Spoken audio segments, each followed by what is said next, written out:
Good afternoon, good morning, good whatever it is. Nice to see you. Wonderful to be here, particularly at this time of the semester, to have the opportunity to talk to people who will not be asking me what's going to be on the exam. It doesn't usually happen in April, so a pleasure to come before you. I want to talk today about happiness, a topic that many of you think about and more of you think you know about. And I'd like to send you away in 45 minutes feeling, as Malcolm would approve, much less confident that you know what happiness is and where it's to be found. Now, if you write a book with happiness in the title, you will be asked the following question many, many times every week for the rest of your life. People will come up and say something like, okay, I know this is the world's oldest question, but what's the secret of happiness? Now, this puzzling thing about this is it is not the world's oldest question.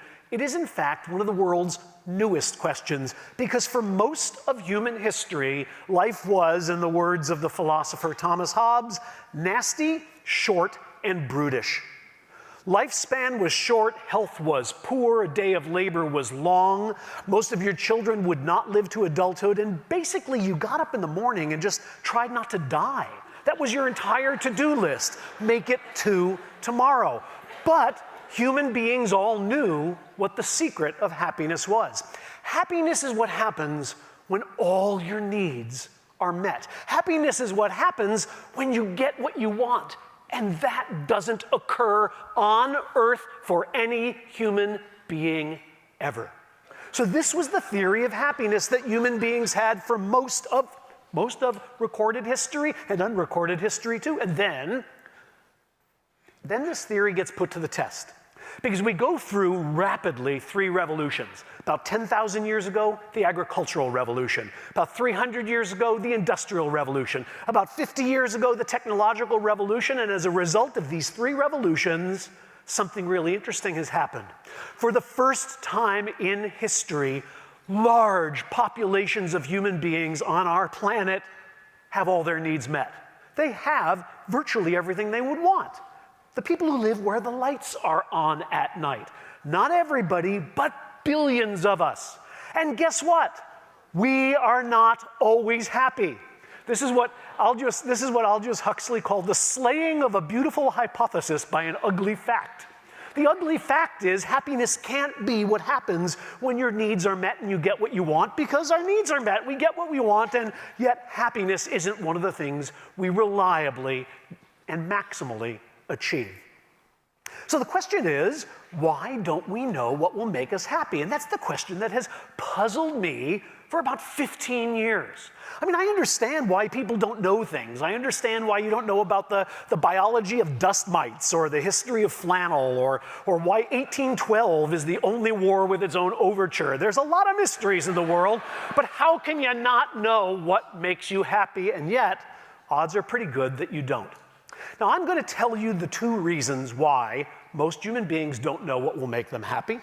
There are two sources of information we have about happiness, and therefore two reasons why we get it wrong. The first is our imaginations. Everybody here can close their eyes, even if you've never been, say, paralyzed or won the lottery. You could close your eyes and tell me which one would be better. You can think about things that have not yet happened and make judgments about which would make you most happy. Second, we are social creatures. Every one of us lives in a society filled with philosophers and bartenders and aunts and taxi drivers and mothers and fathers, and all of them are very happy to tell us where happiness can be found. They give us their wisdom about the nature of happiness. Psychologists call these imagination and socialization, but just think of them as our minds and our mothers. And what I'm going to show you today is that both our minds and our mothers are deficient when it comes to telling us where happiness is to be found. So let me start by talking a little bit about minds, and then I'll switch to talking about moms. Now, to understand the problems the human mind has in finding happiness, you have to understand something that human beings do uniquely, something that we do that no other animal does in the same way. Here's a cat and here's a rat. Now, rats and cats and every other animal on our planet learn from experience. They learn through trial and error. So if this rat gets chased by this cat, it will learn a hard-won lesson if it survives. The problem is, and you can tell from the existence of so many cats, is that many rats don't get through the trial and error part because the error is fatal. Learning from experience is a great gift that nature's enabled us to perform, a great task nature's enabled us to perform. The problem is errors can be costly. Wouldn't it be fantastic if there was some way to learn from trial and error without actually having to make the errors? Well, that seems to be what evolution had in mind about 2 million years ago when it suddenly tripled the size of the human brain. In 2 million years, our brains have gotten 3 times bigger. And they didn't just blow up like balloons. Rather, most of the growth was in a particular region of the brain. The region you see highlighted here called the frontal lobe because it's in front, and particularly an area of the brain, the little covering on the brain, just the thin layer up here called the prefrontal cortex. That's where your brain differs the most from every other animal on the planet. Okay. So what is it that this part of your brain does that made nature so eager for you to have one that she undertook a basic architectural overhaul of the human skull? The answer is given by talking to somebody who has damage in this part of the brain. If you met somebody with damage to this part of the brain, at first you might not know it. You might stand in line in the post office with them and say, "Beautiful day today," and they say, "Yeah, it really is. I just love this kind of weather." You say, "What did you have for breakfast this morning?" And they say, "I had wonderful bacon and eggs. It was just delicious." You could have a lovely conversation until you asked the question, "What will you be doing tomorrow?" Because this person will be unable to think about the future. Here's a conversation between a doctor and such a patient. "What will you be doing tomorrow?" "I don't know," says the patient. "Would you describe your state of mind when you try to think about it?" And the patient says, "Blank, I guess. It's like being asleep, like being in a room with nothing there and having a guy tell you to go find a chair, and there's nothing there. It's like swimming in the middle of a lake. There's nothing to hold you up or do anything with." In other words, when someone whose brain is damaged in this particular way tries to imagine the future, they just come up empty. And that tells you what this part of your brain does for you. It allows you to think about things that have never happened and learn from experiences you've never had. Look, Ben & Jerry's don't make liver and onion ice cream. I had to mock this up myself with Photoshop. Why don't they make it? Well, if Ben & Jerry were rats, the only way they would know that liver and onion ice cream sucks is to make it, trial, and try it. Error, right? They'd get it all over their little whiskers and they'd never make it again. We don't have to make the ice cream to know it's the wrong ice cream to make because we can just imagine what it would taste like and know it's not something that would bring us happiness. This part of your brain is a life simulator. You know, just as flight simulators allow pilots to practice flying without actually flying because crashing a real airplane is very expensive, this part of your brain enables you to simulate different lives you might live, different experiences you might have because crashing a life is expensive. The problem is, it turns out that this life simulator, being only a couple of million years old, is basically still in beta testing. From evolution's point of view, that's just a lickety-split of time.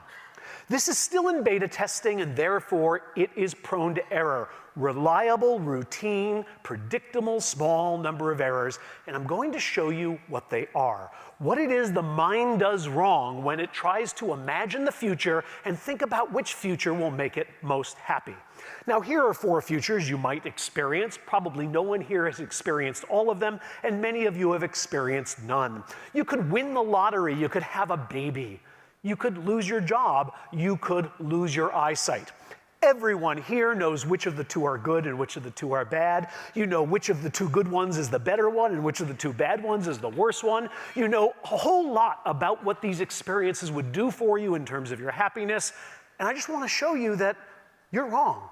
You are almost surely wrong, unless you're very unlike the millions of subjects who've been tested in scientific laboratories over the last decade or so. You are wrong. The reason you're wrong is that your mind does two things wrong when you imagine those futures. Let me show you what they both are. Now let me start, since I'm going to be bad-mouthing imagination for a few minutes, let me start by asking you to use yours. I just want you to imagine buying a newspaper. Play along with me, take a few seconds, close your eyes if you like to, and just imagine buying a newspaper. Okay. Everybody done? It's not very hard, right? You imagine buying a newspaper, everyone? Yes, yes, yes, okay. Can I pick on you? Can I ask you questions about buying a newspaper? Everybody's saying sure. Who am I pointing to? Okay, you, sir. What newspaper did you buy? New York Times. And did you, when you took it, did you take it with your left hand or your right? With his right hand. Did you pay with a 10, a 20, a 1? A 10. And was it raining? Was it sunny? Was it night? Was it day? Day. He's full of it. We all know he's full of it. I love you, but you know you're full of it. You didn't imagine any of that stuff. Because if you did, if your brain imagined the future in that kind of detail, then when I say to you things like, do you think you'd like living in Chicago? It would take you as long to answer the question as it would to move to Chicago. You'd have to go, okay, well, let me find out. I'm going to pack. I wonder what shoes I should bring. No! What all of you did was you imagined the central feature of newspaper buying, probably something like this. Right? There was a paper and it moved through space away from, more towards you. Because that's really the only important part. What bill you paid with is inessential.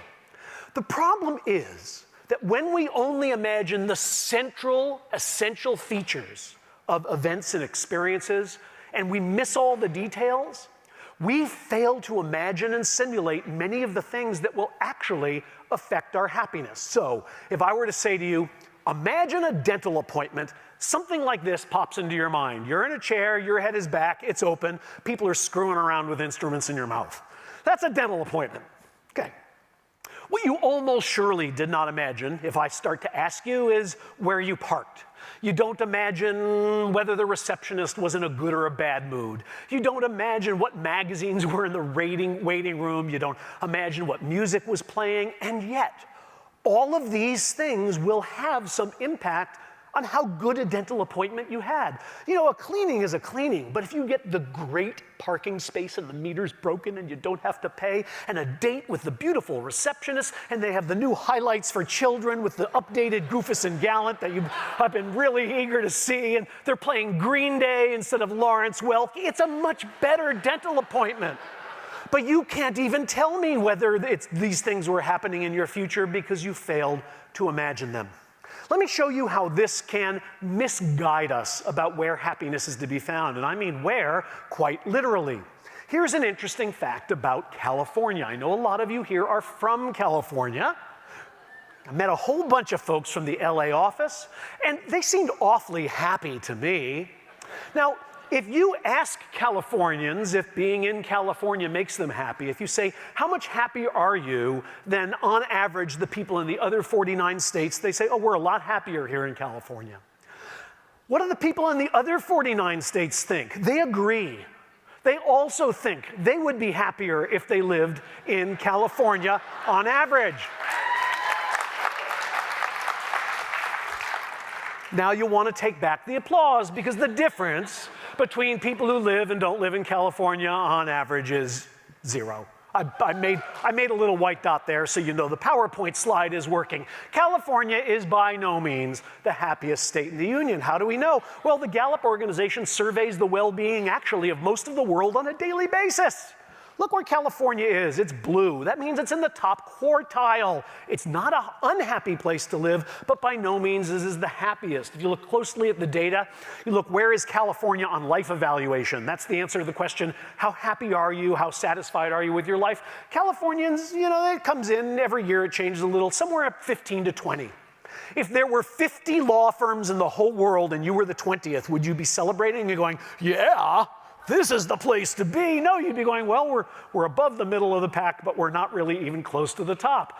Vermont, Colorado, Minnesota, those are the states where the people are happiest, not California. Okay, but here's the question. I'm not here to bag on California. I love California. Believe me, I love California. I kid the president. Okay, what I'm talking about is why do we all think California is a place that will make us happy? Here's why. This is what you imagine. If you don't live there, this is what you imagine when I say imagine moving to California. You imagine beautiful vistas. You imagine drinking wine in Napa with friends. You imagine beautiful people on the beach. If you're young enough, you're one of these people. If not, you're watching them. What you surely don't imagine when I ask you to imagine moving to California are all the inessential details like, oh, you know, the earthquakes and the traffic jams. You don't imagine that when you get to California, you will have to have a job that is approximately as crappy as the job you now have. When you get to California, you will still have the same mother-in-law. You will get the flu. You will get divorced. You will get a different mother-in-law. All of the things that will happen to you in Florida, in Colorado, in Minnesota, and in Vermont will happen to you in California. So one of the problems with the mind is that when we use it to imagine the future and think about what will bring us happiness, we only imagine the central essential features. The mind has tunnel vision. Now, I'm going to show you one other thing that's wrong with our minds before I start picking on our mothers. Here's a very simple experiment that's been done in laboratories. It's very easy to do, and you can imagine what the results would be. You bring two groups of people into a laboratory, and then you feed one half of them a big, sugary, high-calorie treat like a massive donut. Those people have just had a whole lot of sugar put into their veins, and now you ask everybody the same question. How many pieces of candy will you want to eat next week when you return to my laboratory? And what you will find is that, on average, the people who have not been fed say they will want 9 pieces of candy. That's who they'll be in the future, hungry people. The people who have just eaten a donut think that in the future they will be people who only want 5 pieces of candy. Now, it turns out everyone will want 9 pieces of candy when they return next week, because no one will have just eaten a little donut, but look at 5.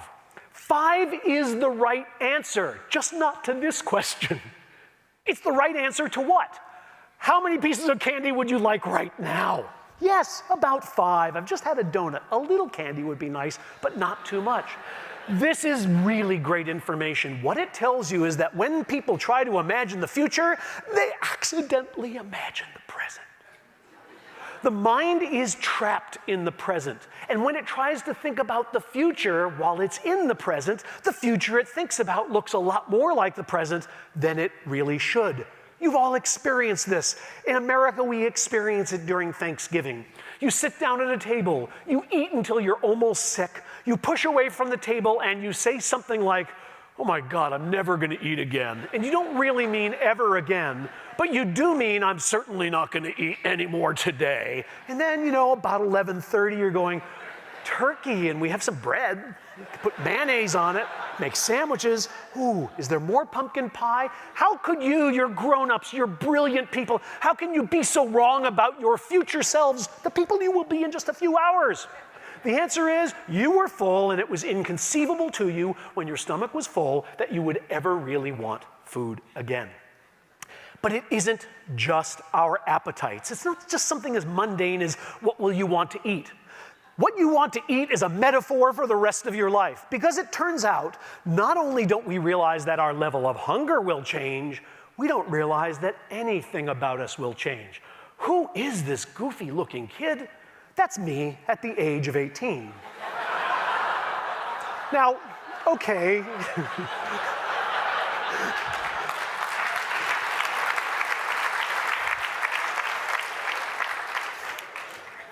See, Malcolm, you're not the only one who had hair. Okay, I wish I had a little bit of it, but I certainly, if I could grow it like that, I wouldn't. And yet, at the time, I was utterly convinced. If you had asked me, will your hair always be like this? I'd go, my freak flag is flying, and I'm gonna fly it until I die. I wanna grow it down to here, down to there. Okay, some of you know the lyrics to that song. how could I have been so wrong about myself? Well, one answer is 18-year-olds are dumb. They just don't realize that they are going to change. Well, we've actually done research to see if 18-year-olds are dumb. Here's how you find out. You ask 18-year-olds a simple question: how much are you going to change in the next 10 years? And then you find a large national, this is actually an international sample of 28-year-olds, and you say, how much did you change in the last 10 years? And if 18-year-olds know what they're talking about, their answer should pretty well match up with the answer given by 28-year-olds, and no, it does not. 28-year-olds say, oh wow, am I different than when I was 18? But 18-year-olds looking ahead, like people at a Thanksgiving table, say, I'll probably pretty much just be like I am now. So let's have a moment to laugh at 18-year-olds and then find out that this error is actually made by all people at every age. Because when you ask people through the lifespan how much they did change in the last 10 years, you get a curve like this. Change does indeed, the pace of change decreases as we age. But look how different that line is from the line where you ask people who are 10 years younger to guess how much they're going to change in the next decade. The lines never overlap. In other words, 58-year-olds, that's older than me, are going, yeah, okay, I'm pretty much done now. I'm the Dan Gilbert I'm going to be. At 68, I'll be me with even less hair and a few more wrinkles. Wrong, say the 68-year-olds. Wow, is life different than it was when I was 58? Now, what does any of this have to do with happiness? Here's what it has to do with happiness. When you don't realize how much you are going to change, you design futures for the person you are rather than the person you're going to be. Here's an example. Ask people how much money they would pay to see a concert that is going to be 10 years in the future by the person they most love to hear on the radio now. Miranda Lambert, my favorite singer now. What would you pay to see a concert by her? It's going to be in 10 years. People say on average $129 for a seat. But ask them how much they would pay to see a concert now by the person who was their favorite artist 10 years ago, and they say only $80. You don't need to be an economist to know these numbers ought to match up. The ticket you paid $129 for today will be worth $80 to you when the concert ultimately rolls around, because you find it hard to imagine ever thinking of Miranda Lambert like you now think of Britney Spears. Now, it isn't just our appetites, our hunger, and it isn't just our personalities and values about which we underestimate change. It's even the thoughts we're thinking. Let me give you an example. Here's a question that thousands of undergraduates have been asked since the first study at Stanford University about 25 years ago. They've been asked to judge two jobs and say which one would make them happier. So at one law firm, you're going to get paid $170K to start, at another $160K. This is what psychologists call a one-item intelligence test. You know which one's going to make you happier, right? But wait a minute.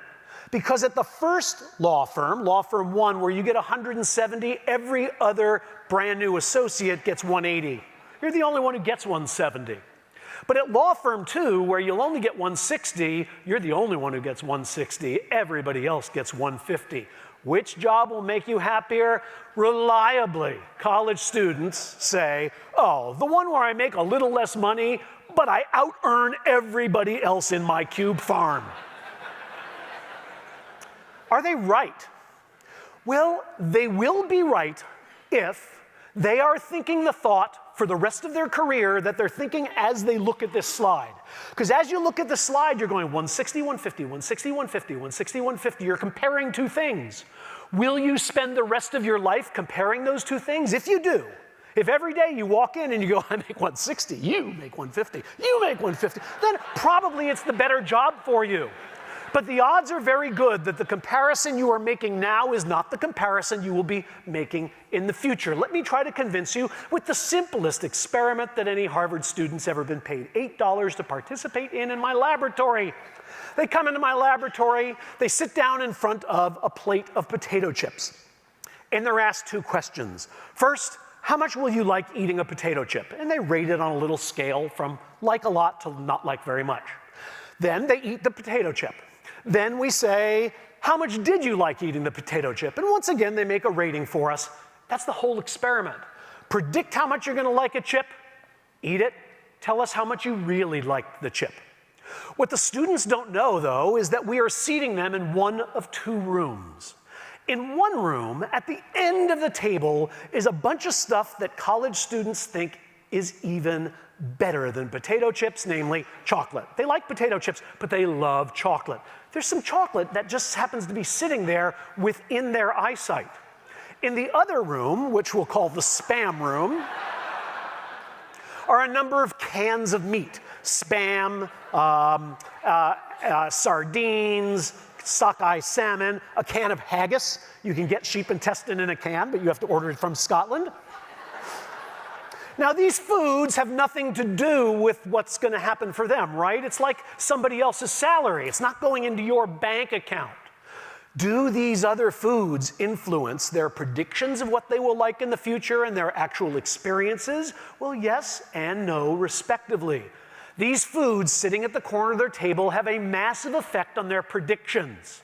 Just like the students evaluating the two jobs, they say, if I'm eating potato chips, but there's some chocolate over there, the chips will be good, but not great. If I'm eating potato chips and there's some spam over there, the chips will be fantastic. They're comparing one thing to the other, but look what happens when 10 seconds later, they eat a potato chip. That's right. The things that are on the table become utterly irrelevant, just like your friend's salary becomes utterly irrelevant the day you go to spend yours. When you get a mouthful of deep, crackly, greasy, fried, crunchy, salty flavor, you're not going, this is so not spam. You're going, this is so potato chippy, right? Not spam isn't a flavor. The alternatives that we embrace disappear over the horizon once we've embraced them. And the things we're comparing them to when we're imagining the future are not the things we will be comparing them to when we get to the future. This is not one of the funnier New Yorker cartoons, but it is a good one. The woman is saying, what is she saying? She's saying, which of these will look best without the others? Not very humorous, but it's the right question. She's shopping for flowers, and what she's correctly saying is, what will this look like when I'm not comparing it to the other things that I'm actually not going to buy? Because when I get those flowers home, I'm not going to be going, oh, these are so not daffodilly. You're going to be appreciating them for what they are. I look out in this audience and I see a number of people I know this movie, but a whole lot of people who might not. And if you have never seen Casablanca, you must rush as quickly as possible home to see Casablanca. It's one of the great all-time love stories. And for those of you who haven't seen it, at the very end of the movie, Humphrey Bogart, Rick, is standing there with this woman he's fallen in love with, Ilsa, Ingrid Bergman.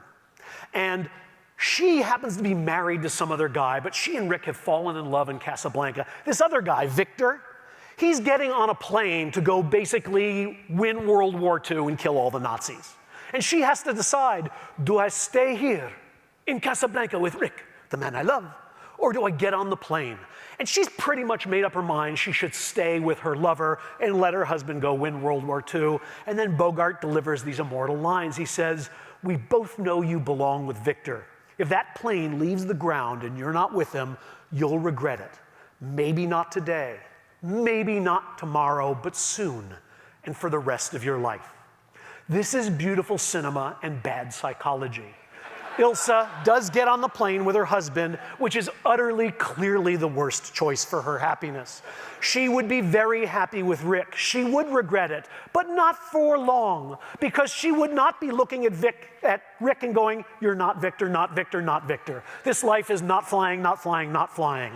It would be like potato chips. She would have what she has and have forgotten about what she might have had. So the second problem with the mind is that it tends to be a prisoner of the present. Now, I've talked a little bit about the foibles of the human mind, the problems we have imagining what things will be like, but as I mentioned, we are not lone imaginers. We are surrounded by other people, family members, groups, clubs, neighborhoods, nations, all of whom are happy to tell us what they think about happiness, and they give us a lot of information about happiness. The problem is the information they give us can and often is, as I'm going to show you, dead wrong. Our mothers are also responsible, in part, for the fact that we don't know where happiness lies. Let me show you. These are 3 ads from the year I was born. They're not from The Onion, for those of you who are young. 1957. These are 3 ads that told my mother where happiness was to be found, what she should tell me and do for me if she wanted to raise a happy child. First, she should smoke for pleasure today. She wouldn't have a cigarette hangover tomorrow. Second, for a better start in life, start cola early. All that milk and mother's milk stuff, no. Coca-Cola is what you give children. And then third, of course, what should we do as a family? TV. Happiness shared by all the family.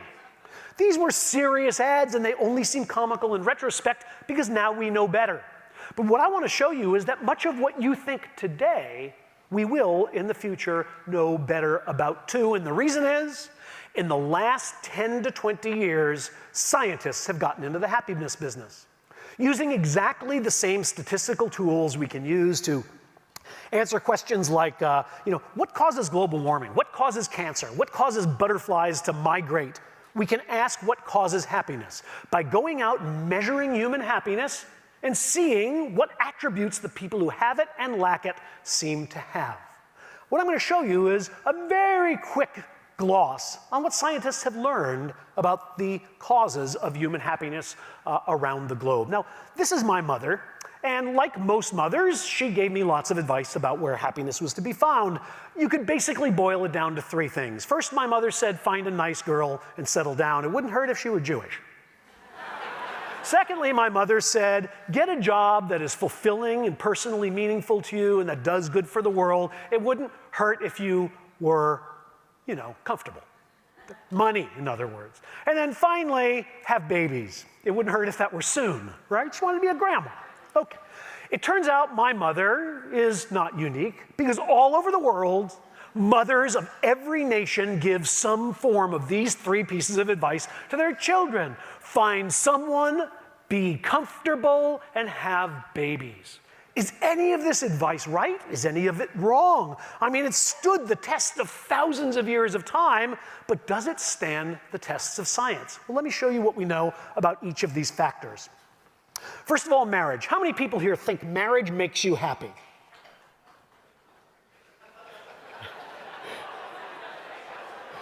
Okay, so I notice that wherever I see a man and a woman sitting next to each other, and I'm assuming maybe you are spouses, hands are going up. And everywhere else, no hands are going up. Well, the spouses have it right. Marriage makes people happy. Married people are happier than unmarried people being unmarried people of every kind. Why shouldn't they be happier? Married people make more money per capita. Married people are healthier. Married people live longer. Married people have sex more often and report enjoying it more than people in every other category. Basically, everything you would think makes for a good life, married people on average have more of. This finding is stable over time, at least as much time as we've been able to measure. You can see that happiness fluctuates a bit over the decades, but the married people and the unmarried people stay in the same relative position. You can see this is also true across the lifespan. The lifespan of most human beings starts out good, it gets bad, then it gets better again. I'm sorry, almost everybody here is somewhere about the bottom of the U-shaped curve. And there's a reason for that. On one side of the curve are all the people you're taking care of. On the other side of the curve are all the people who are done taking care of anybody. You are in the part of life where you're doing a lot of work, and it's hard work, and there's no surprise that you're not quite as happy as you once were, and as you will again be if only you hang on. But look at the difference between married and unmarried people. Married people show the same shape of curve, but with much less sag in the middle. But here's the question. Does marriage cause happiness, or does happiness cause marriage? Because I've only shown you a correlation. Married people are happier. It could be that getting married made them happy, but it could be that getting happy made them married. Indeed, who would you rather marry, Piglet or Eeyore? You want a happy or an unhappy spouse? Everybody would rather marry Piglet, right? Of course. It turns out that it is true that happy people do better on the marriage market. But we have good reason to believe that marriage is also, in addition, a cause of happiness, and here's why. We use longitudinal data. We use data where we follow the same people, the Piglets and the Eeyores of the world. We follow them through time, and what do we see? We see that as they approach their wedding, they're getting very excited. They have a honeymoon period where happiness maxes out, and then happiness starts to fall again, approximately 1 year after marriage. But look where it falls to, not to where it was. Now, if I extend this line all the way out, so that maybe I look 10, 20, 30 years after marriage, will that line ever come back? Yes, it will. It will ultimately come back to where you were before you were married.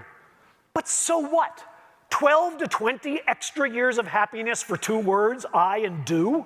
That's a pretty damn good investment in happiness. Now, if marriage makes you happy, you would expect that divorce makes you unhappy, and you would be wrong, because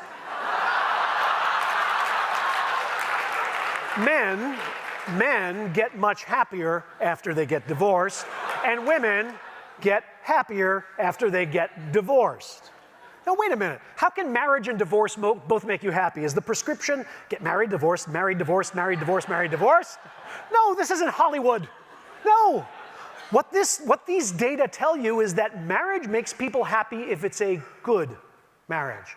The best predictor of how happy a marriage will make you is your answer to the question, is your partner your best friend? People who say yes to that get a big boost in happiness from marriage. I should mention, by the way, that it looks like men are doing better than women. If I showed you how men and women do after the death of a spouse, you'd see exactly the opposite trend. So men do better after divorcing than when their wives die, women the other way around. The lesson in that, I hope you're listening, is that if your husband says, I'm leaving you, you kill him as quickly as possible.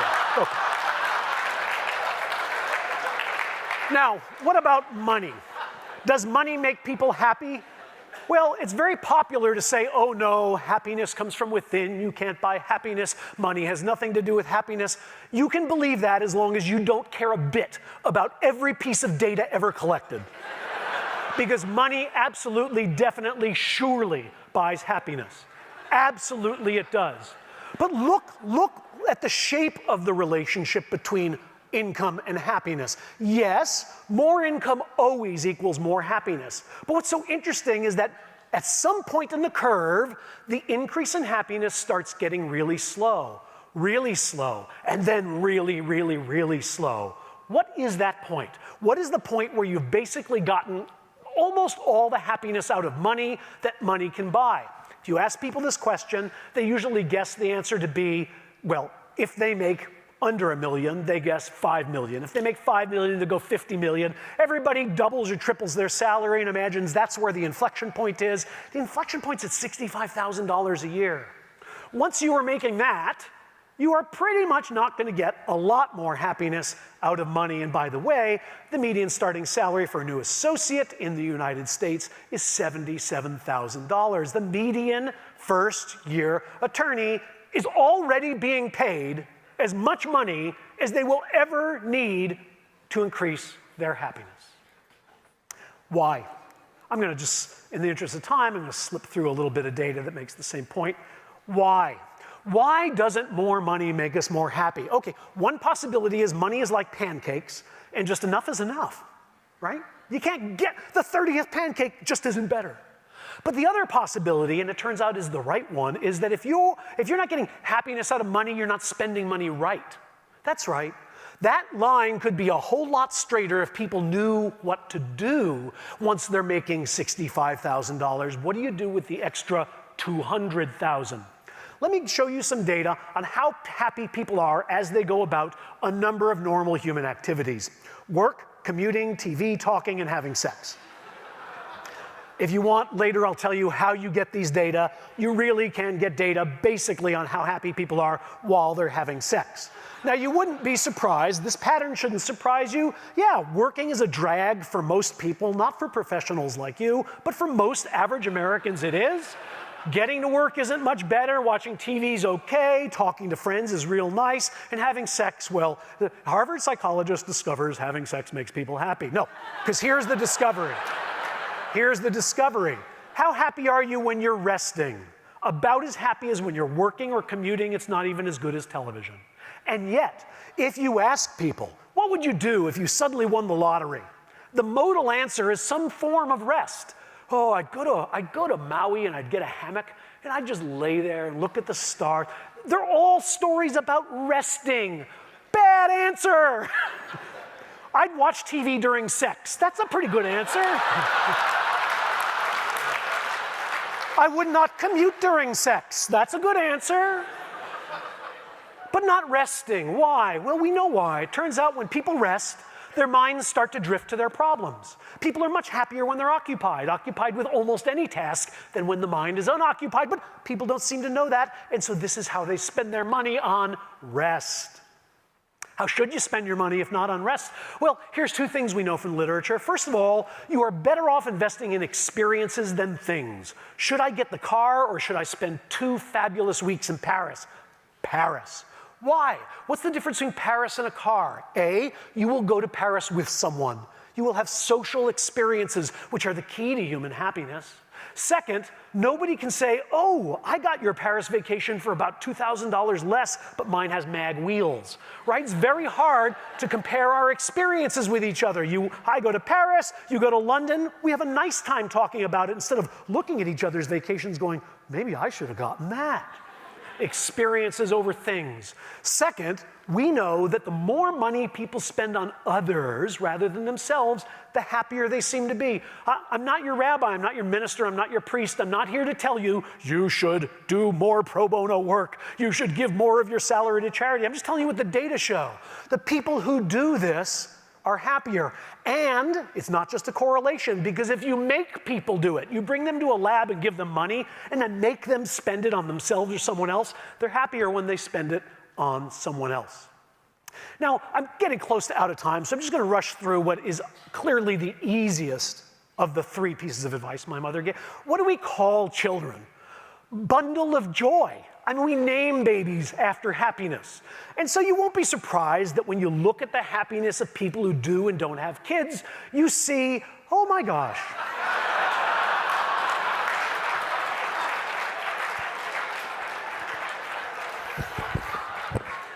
You see that people with children are less happy than people without children, and the people with children are the least happy when their children live with them. Now, I could show you other data substantiating that, but you would properly say, I hope, that's a correlation. What we know is the parents are less happy. It might be that their children made them unhappy, or it might be that their unhappiness made them parents. It sounds like a dumb theory, but isn't it at least possible? Isn't it at least possible? You don't want to go before the Supreme Court and argue this, but isn't it at least possible that unhappy people try to fill the void in their life by having babies? People who are already incredibly happy don't even stop to make babies. They're in Paris, right?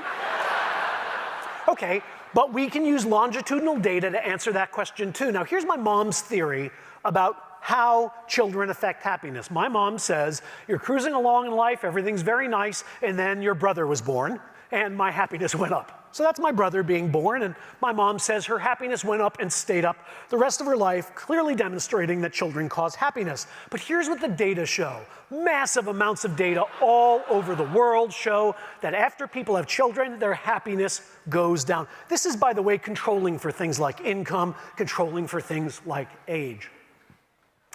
It isn't just the having of babies, so it's not some biological consequence of giving birth that makes people unhappy. How do we know that? One, same thing happens to dads, and as far as we know, they aren't the ones giving birth. But 2, it isn't the having of children, it's the being with children, right?